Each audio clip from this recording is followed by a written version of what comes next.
যেই জায়গায় ছিনতাই চলছে, যেইখানে চাঁদাবাজি চলছে, সেখানে কি সেনাবাহিনী মোতায়েন আছে না?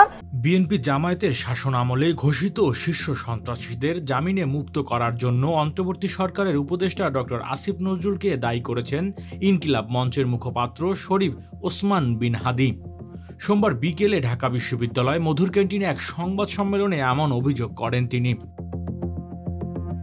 তিনি বলেন, শিশু সন্ত্রাস হিসেবে বা টপ টেরর হিসেবে ঘোষিত ছিল 2001 সালে বিএনপি জামায়াত সরকারের, যাদের টপ টেরর হিসেবে ঘোষণা করেছিল তেমন অন্তত 1 ডজন সন্ত্রাসী গত কয়েকদিনে জামিনে মুক্তি পেয়েছে।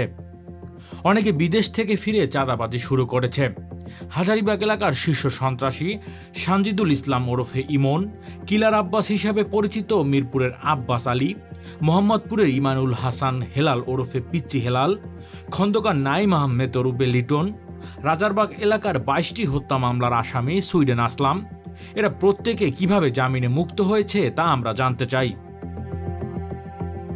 তিনি আরও বলেন, এ দায়িত্ব স্বরাষ্ট্র উপদেষ্টার নয়, এ দায় বাংলাদেশের সবচেয়ে সুশীল আমাদের আইন মন্ত্রণালয়ের আসিফ নজরুল স্যারের।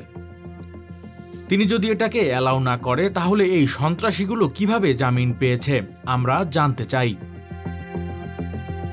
Desk report, metro TV.